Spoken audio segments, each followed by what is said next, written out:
Hi, this is Professor Stugard, and in this lab we're going to be creating our first models using the programming language R.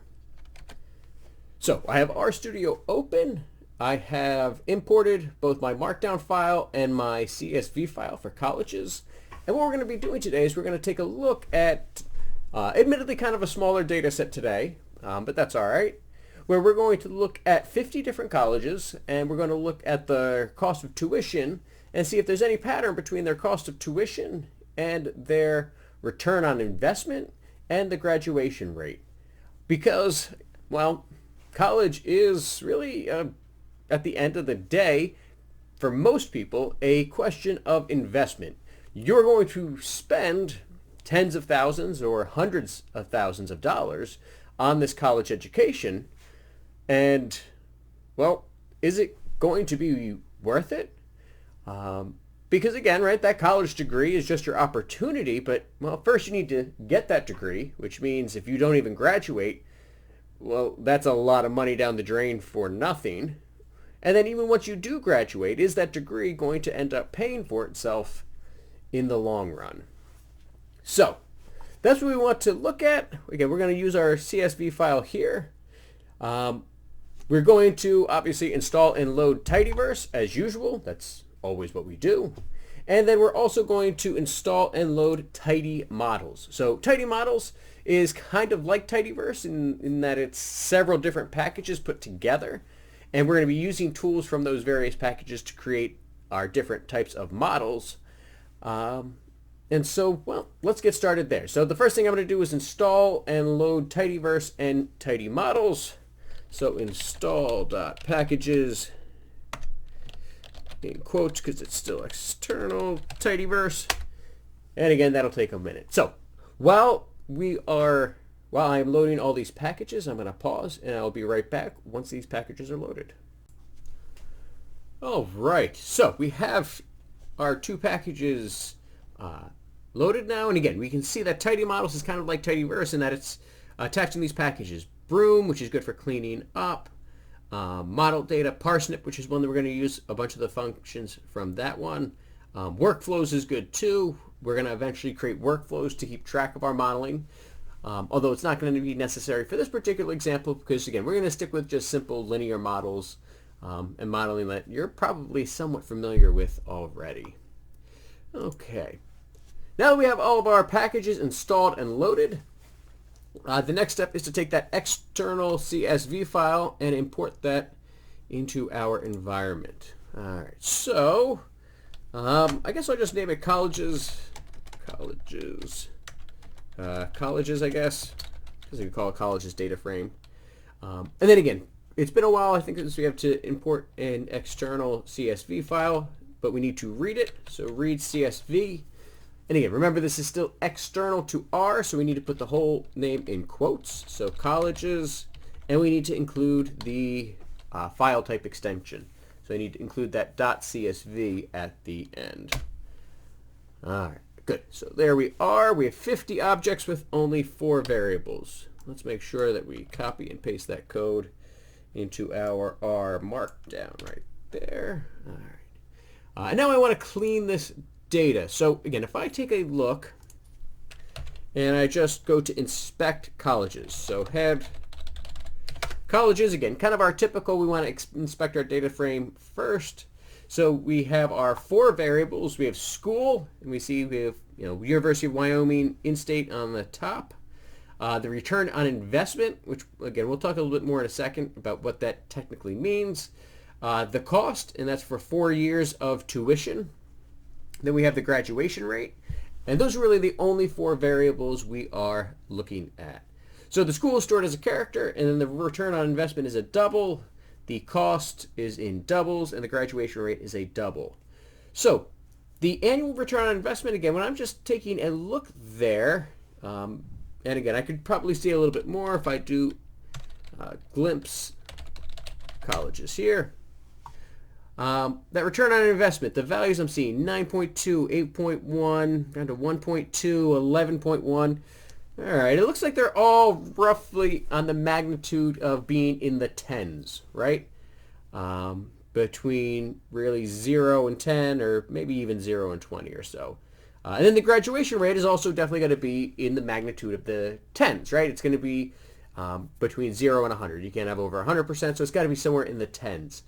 A lot of times when we do different types of comparisons, and especially like linear regression, it can be useful to make sure that our units are kind of evenly matched. That way, when we do find our linear regression, when we find the slope of our line, our slope is going to be much more manageable than it would be had, again, the difference been in terms of like thousands, right? The slope will give us a much better idea of kind of that rate of change.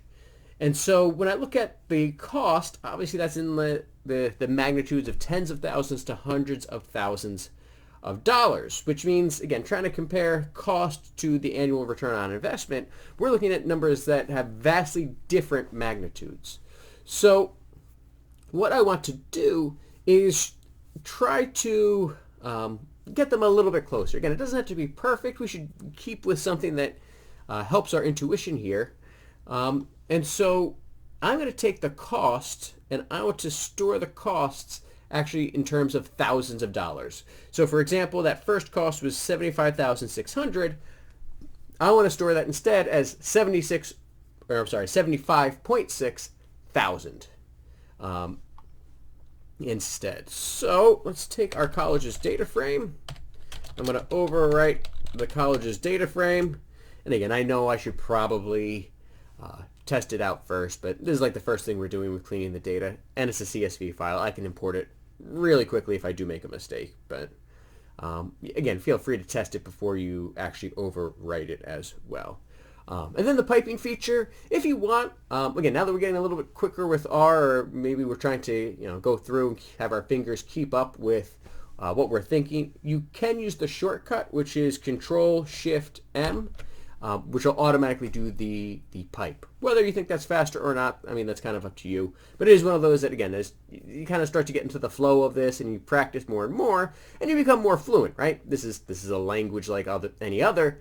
The more you practice, and again, it might take more than just a couple months of doing this, right? We have 4 months in the semester. It might take more than that to become fluent. You'll start going really, really quickly, and sometimes those shortcuts can help you keep that flow up, right? It's the same thing when you're writing.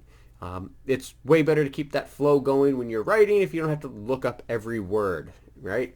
Or if you're doing math, if you don't have to go back to your calculator to check simple multiplication facts, you can keep that flow going.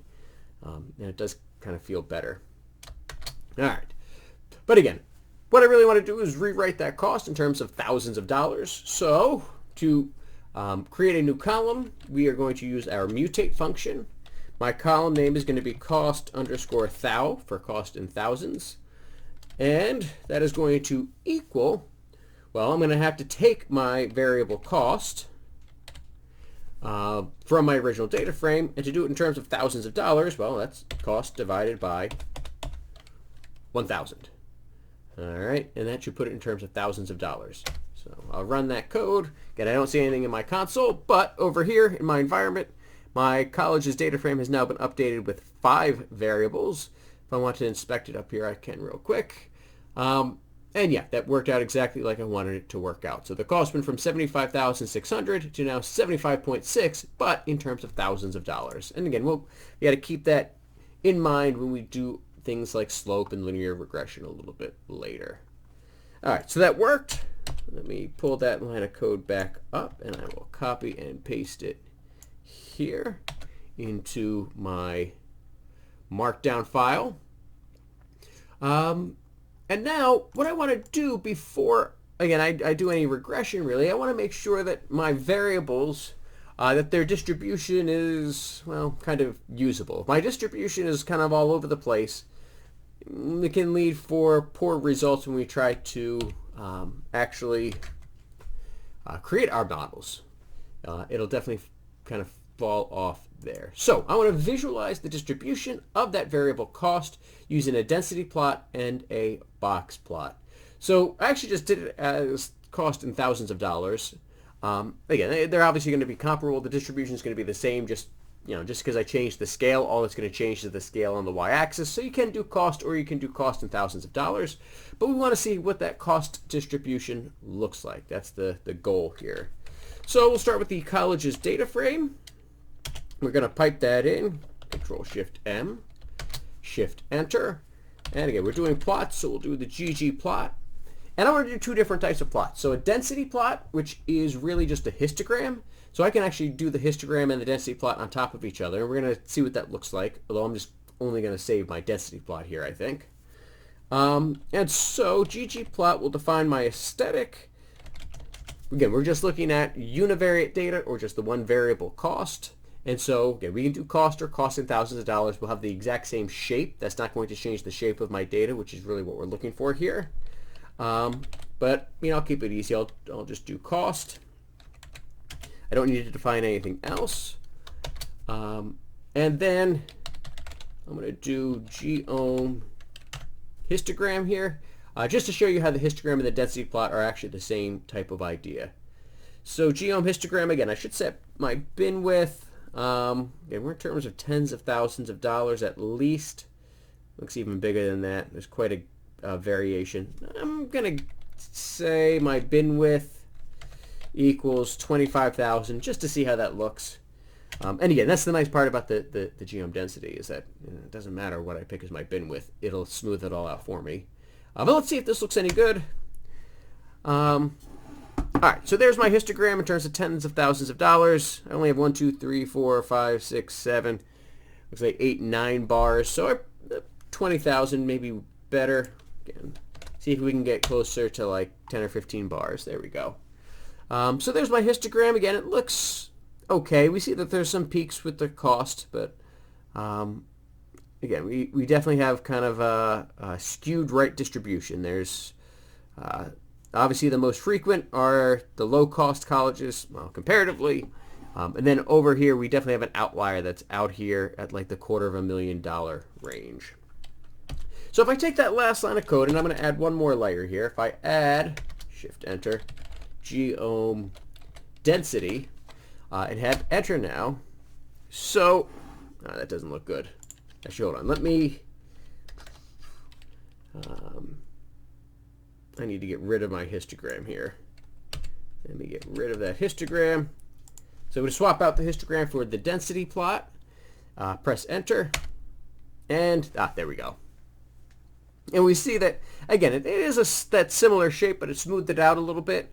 And again, particularly when we have fewer observations, that density plot does help us to visualize things a little bit better. Looks a little bit prettier, at least I think so. So again, a density plot lets us do kind of a line graph for just, again, univariate, one variable data, where we're plotting the frequency as our vertical axis. So, all right, we will save that. And again, you can obviously customize your density plot like everything else in ggplot to make it look nice. So we have Geom density, and then I also want to look at the box plot, because again, I can see that it's skewed right. Let's see. When I take a look at this box plot, again, I definitely see that longer whisker right on the right-hand side of my box plot. But I don't see any outliers, right? The outliers would be dots, so there's no outliers here, which is good. All that data is relatively clustered. We see we have the median here, which looks like it's around 140,000 or so, 140 something thousand. So that looks good too. All right, so I'm going to copy and paste that for our markdown as well, so I can make a density plot and a box plot. And we'll look at both. We kind of looked at both of those now.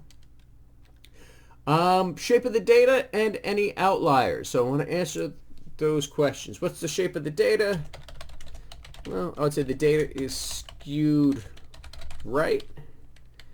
Again, not too bad. Not to the extremes or anything. Just a little bit of a skew to the right there. And are there any outliers? There are no outliers, which is good. Again, when we do our linear regression uses what's called the least squares mean regression. And because it uses the mean, any outlier is going to affect our regression line quite a bit. when we do linear regression. Outliers are very bad for doing linear regression. They are absolutely going to skew your regression line at the end, which we do not want. So again, that's good. The fact that there's no outliers, that is a good thing. And again, a little skewed right. So now I want the summary statistics of cost, including the mean, median, and the standard deviation. All right, so colleges. My college's data frame, Control-Shift-M. I'm going to pipe that in. And I'm going to make a data frame for my summary stats. So that means my summarize function, which I just have to change that S to a Z, even when I autocomplete. Otherwise, it just bugs me. And then what do I want to summarize? Well, I want the mean. So the mean, which equals the mean of cost. And again, if we wanted to do costs in terms of thousands of dollars, that would completely be acceptable here as well. The mean, then the median, which is going to equal the median of cost. Oops. And then another comma. And then the last one, my standard deviation. I might just abbreviate that SD, which equals the standard, oh no, wait. How do I do standard deviation? SD. I need to do my, there it is. SD of the cost. Okay. So I summarized it. So it looks like the mean is 140,000. The median is 143,000. And then my standard deviation is 52,000. All right. So again, a lot of variation. That's also because we have a smaller data set here than usual. The mean and the median are pretty close to each other. Again, 140 to 143,000. I do think the interesting part is that even though the shape looked like it was skewed right, the mean is actually still going to be smaller than the median. So yeah, this might be actually, again, it's skewed right, but it's also somewhat uniform too, I suppose. But all right, we will copy and paste that code. Copy and paste the code. And then what is the mean? The mean cost is $140,000. I guess I'll be specific. So $140,250. The median cost is $143,000 even. And so what would be the appropriate center to report based upon the shape of our data?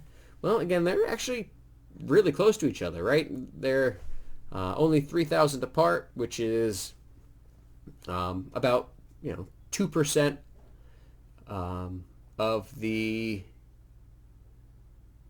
no, less than 2%.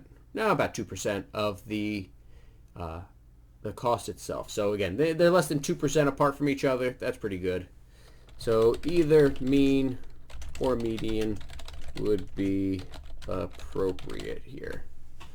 So again, even though it looked like it was skewed right, it is clearly not skewed right so much that it is distorting the mean and the median here. All right, so I want to see if there's a pattern now between the cost of the college and the graduation rate.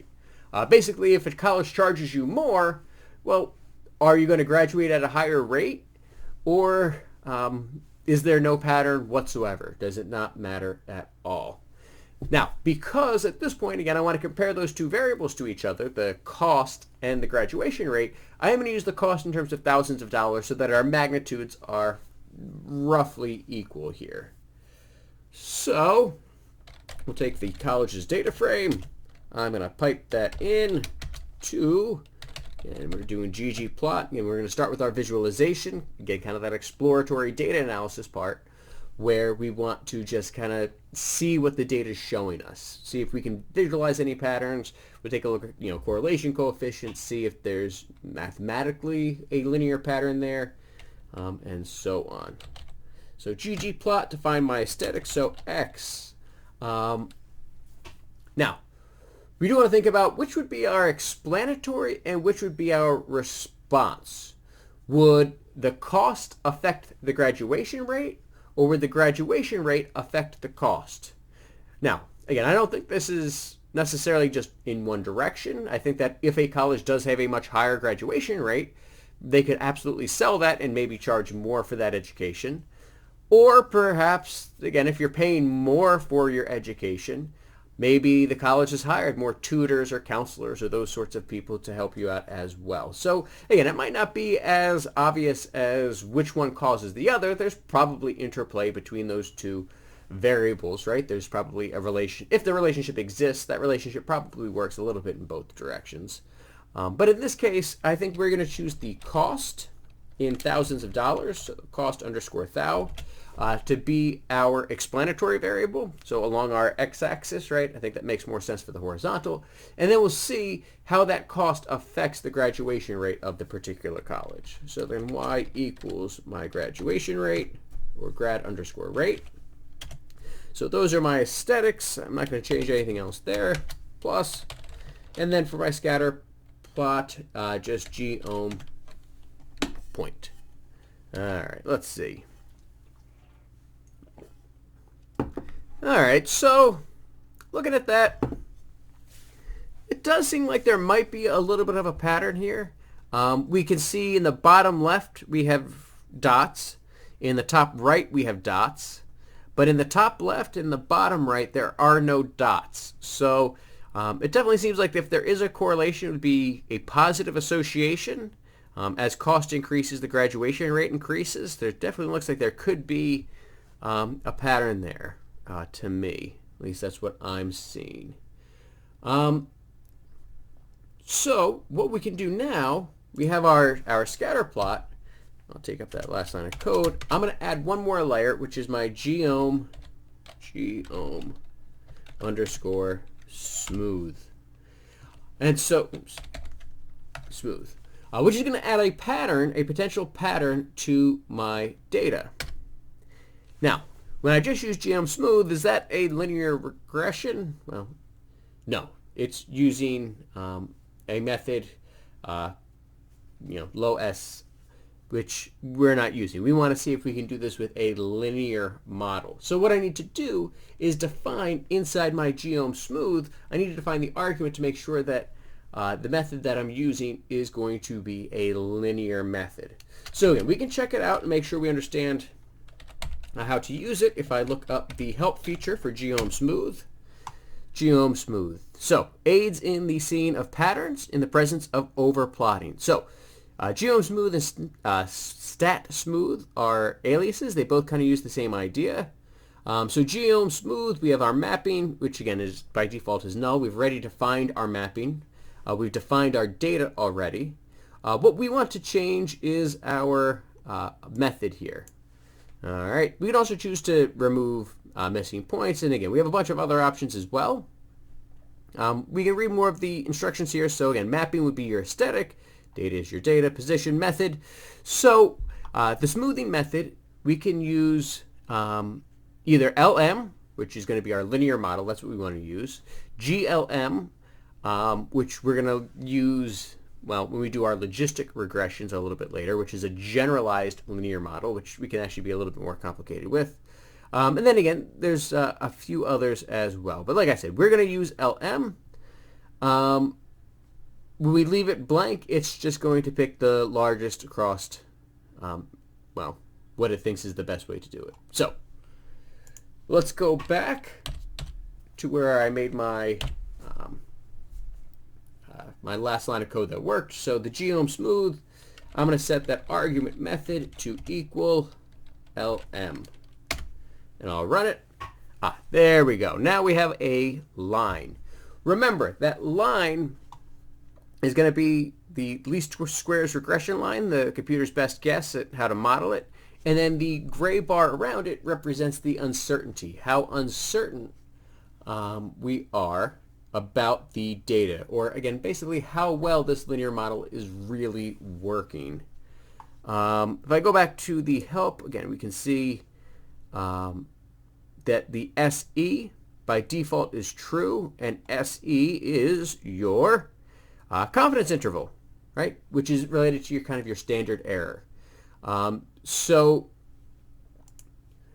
I don't necessarily want to see that. I can see again that there's going to be some variation. I could set it to false if I want. You know what, I'll keep it for now because I'm going to actually figure out what that linear model is explicitly and then explicitly add that back to my function, I think. So I'll leave the confidence interval in there for now, I think. All right. Now, I did say I wanted you to use a scatter plot using Geom Jitter, so actually I probably should have done that too. So if I change Geom point to Geom Jitter, what happens? Well, if I run that code, see how some of those points shifted just slightly? And in fact, I should really do what I told you to do. Instead of Geom point, I'm going to make this Geom Jitter up in my actual R Markdown file. But again, we used Geom Jitter and we saw it shifted a little bit. And you can go back and forth between the plots you've created. So if I go back, well, it's kind of hard because it jumps and does a white screen there for a second, doesn't it? But again, it shifts the points just a little bit. And if we're curious, Geom Jitter, if I look up the description for that one, basically gives us a shortcut. It's Geom point, and then I could actually have defined that argument as the position equals jitter. But what it does is it adds a very small amount of random variation to the location of each point and is really useful, and it says right there, to handle overplotting caused by discreteness in smaller data sets. So discreteness means if there is only specific values that it could take on, and again, that is kind of the case here, but our data set's somewhat small. But assume that it was something like the number of children in your household. Well, the number of children in your household, maybe you have 1 or 2 or 3 or possibly 4 or 5, and who knows, maybe even up to 6 or 7, but that's it, right? There's only those particular choices. So if you're trying to plot that along with something else, you're going to have a lot of overlap because there's going to be a lot of families that only have like 2 or 3 children. What the Geom Jitter does is it shifts it just a little bit. So instead of plotting it exactly at 2, it might plot it at 2.1 or 1.9 and give it just a little bit of shift so that you can see how frequently those points are actually showing up. Again, another thing that we've looked at earlier was changing the alpha level or the transparency so we could see if there was dots on top of dots. But again, jitter adds a little bit of random variation that, again, can help us see things a little bit better too. So there we go. There's my Geom Jitter. So again, change that up here in your R Markdown file as well. And I think we're good for now. So what does Geom Jitter do? Let's answer that question too. It adds a slight bit of, well, here, I'll go right to the help feature. What does it do? A small amount or a slight bit of random variation to the location of each point. All right. So now I want the correlation coefficient between the cost in thousands and the graduation rate. So again, just because I was able to plot this line, and again, even though it's got a positive association, which is what I predicted, let's make sure that there actually is enough of a correlation, according to our correlation coefficient, to claim that there is a relationship between these variables. So to find my correlation coefficient, I am going to use the core function, so COR, and I want my 2 variables. So again, the way we're going to access our variables here, we are going to use that $sign where we do our data frame first, the $sign, and then our variables. So colleges is our data frame, then a $sign, and then again, we can choose which one of our variables to use. So I'm going to start with cost in terms of thousands of dollars, comma, colleges, $sign, and right now we're looking at the graduation rate. So the graduation rate. So I'll run that. All right, so it looks like my correlation coefficient is 0.513. Again, the closer to 1 is the more perfect that every point lies on the line. 0 would be no pattern whatsoever. And with 50 points here, a correlation coefficient of 0.5 is large enough to say that there is a relationship between these variables. And again, we can see that confidence interval really isn't too big. So that should definitely work. So, all right. So let me save that code to find my correlation coefficient. All right. So, does there seem to be a relationship? I would say based upon the scatter plot and correlation coefficient, there does seem to exist a relationship between cost and graduation rate. All right. So again, even though, like I said, we changed cost to be in terms of thousands of dollars because it's going to make our line a little bit easier to work with here, the correlation coefficient would be the same whether we did cost in terms of thousands or the regular cost, because the correlation coefficient is itself unitless. And if I check cost, see, I'm going to get the exact same value because the correlation coefficient is unitless. It's really going to be our regression line that we make that we need to be more careful about units. All right, so I want to find a linear model that's going to describe this particular relationship. All right, so I am going to save this at some point, but let's make sure we actually get it to work first. So we're doing a linear regression. So I want to choose the linear reg function. And again, this is part of the parsnip package, which came with tidy models.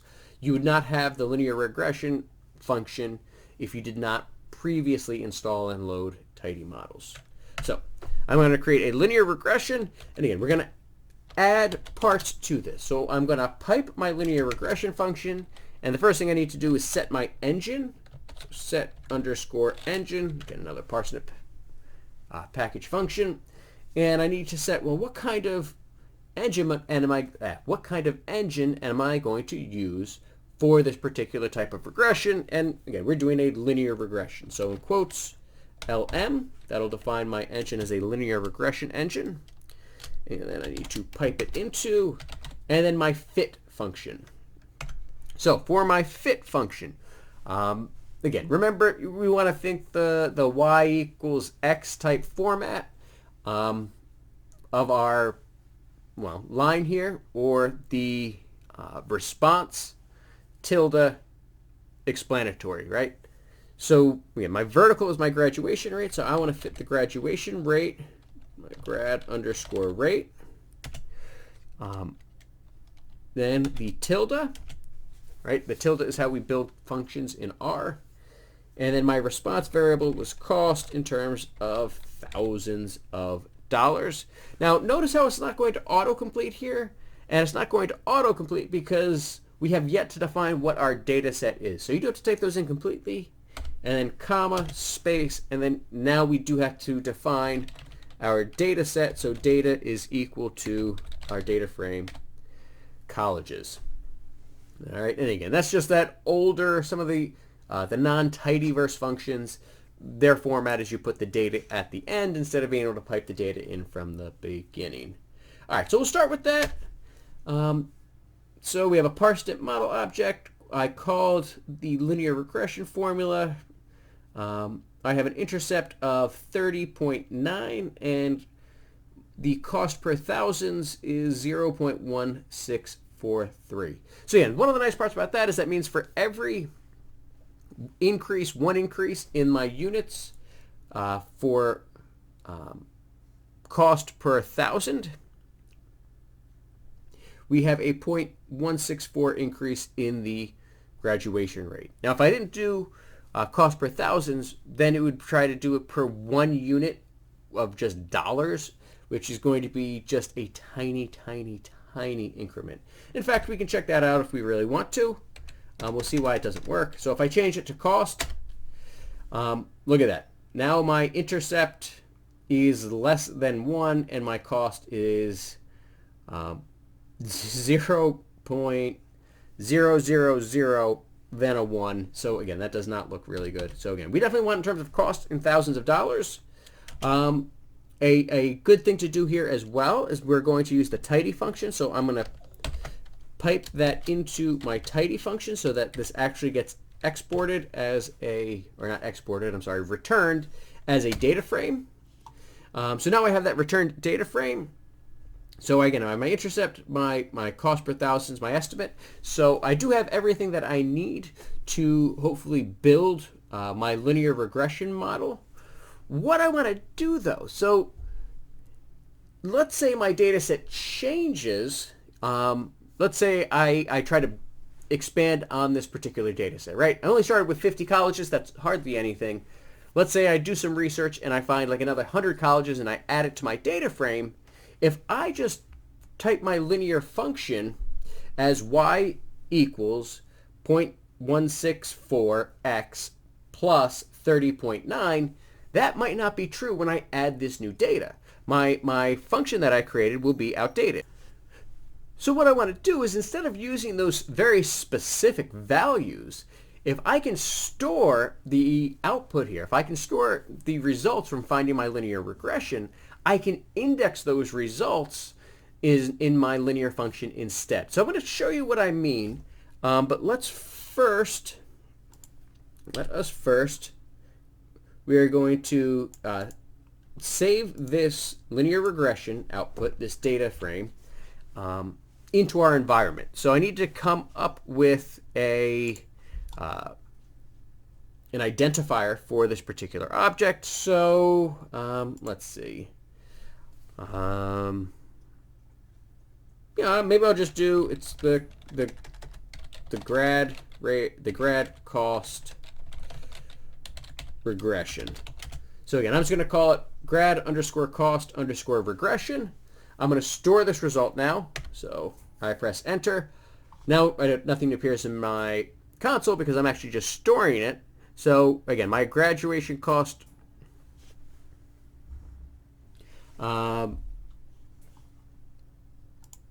regression information is now stored in this data frame that I can view here. And the nice part is, now that it's stored, again, I can index it, and I'm actually going to build my function using those values right there.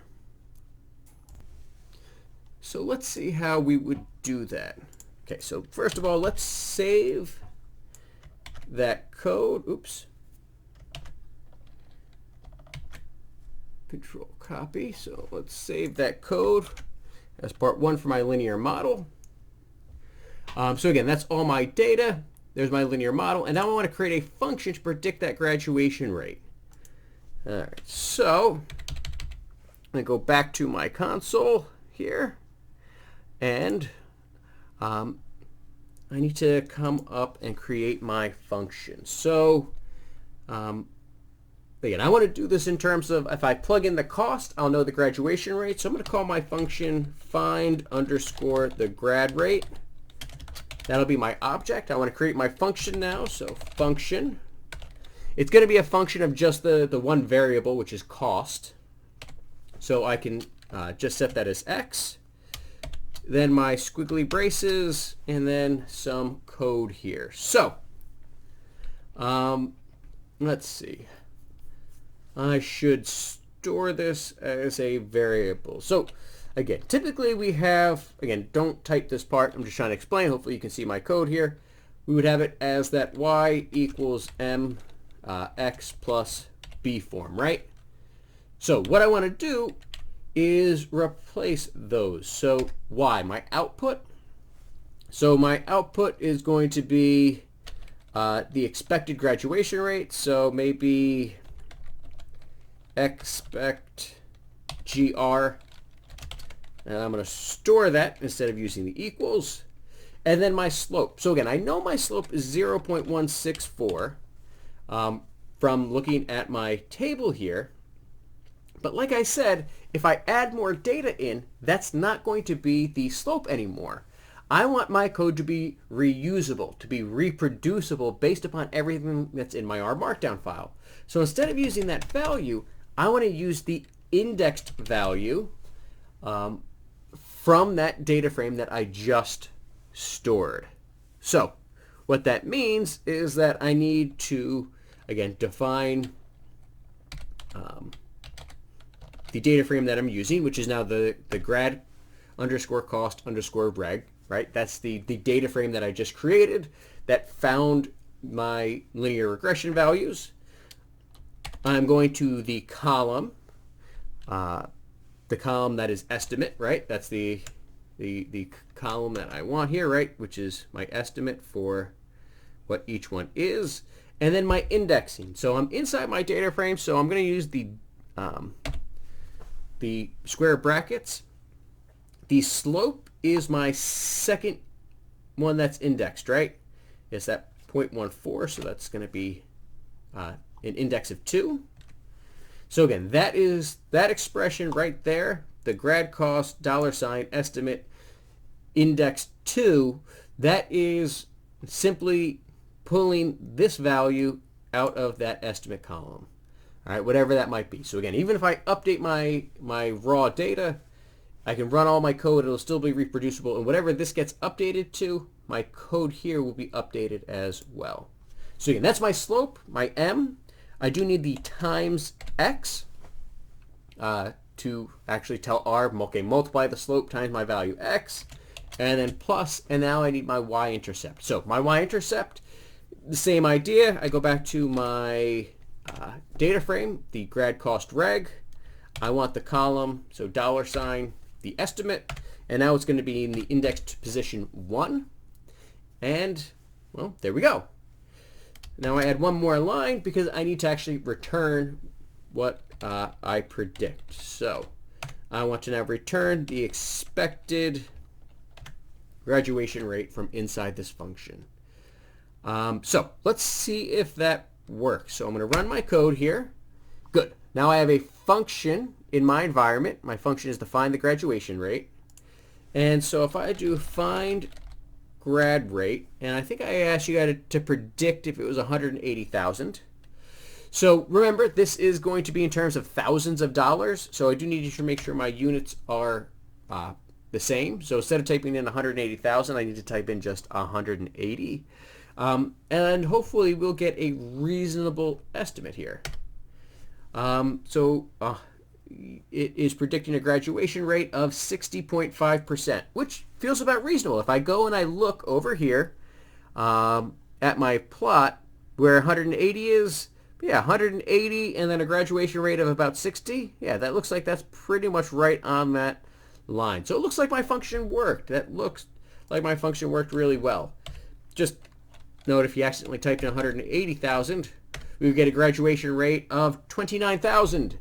Which should hopefully set off a lot of alarm bells, because if your graduation rate is 29,000, that means you have people graduating and are earning degrees who have never even been enrolled in the college before, which would be a little bit silly. So, yeah, looks like it works. So there's my function. So I'm going to go back to where I created my function, that line of code to create my function find graduation rate. I'm going to copy and paste that in here for our function 1. All right, good, good, good. And then what would you predict for the graduation? What would you predict for the graduation rate if the cost was 180,000? So we can actually include here. So make sure you're outside of that bracket in your code chunk. Now we can run our code, find grad rate, and plug in 180, and our code chunk will actually run in there.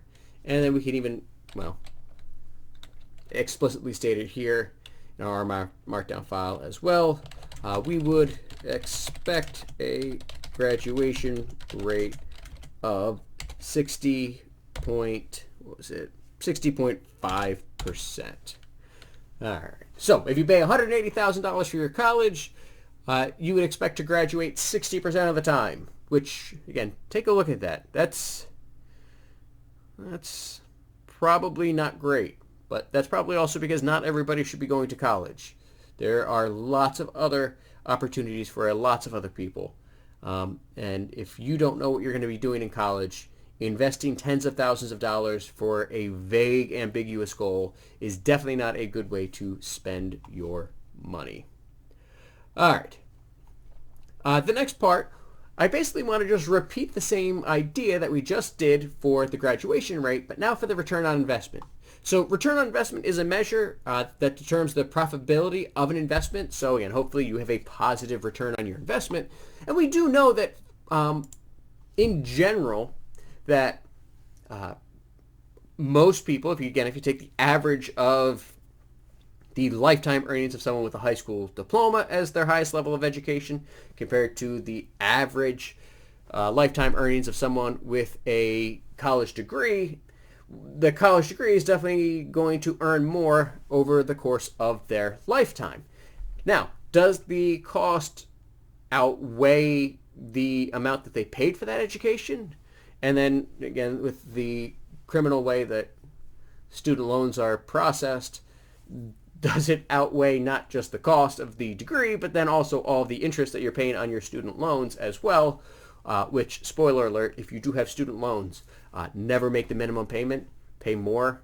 The minimum payment is designed to get you locked in for the rest of your life, paying them off, and you'll end up paying more in interest than you do to actually pay back your loans. It should be criminal, and 10 years ago, the interest rate was capped at like 3%, and now it's like 7% for student loans, which really sucks. But again, to find that return on investment, which we're looking at, you divide the increase in wealth due to that investment by the cost of the investment itself. So how much the college actually cost. So we're going to visualize it with a scatter plot, see if we can see a pattern. Then we're going to find that correlation coefficient to see if there is a pattern. And again, as long as we're above really 0.3, there's going to be a pattern. And then find the linear relationship and find the function and then use the prediction. I want you to do that all yourself. All right, we just did the first half. We went through the entire thing with one variable. You're basically just swapping out the variable now for return on investment. And I want to see if you guys can do that part on your own. If you have any questions, of course, feel free to email me and I'll take a look at your projects. But otherwise, hopefully this helped you to get the first part done, and hopefully the second part goes smoothly. So good luck on this and take care of yourselves.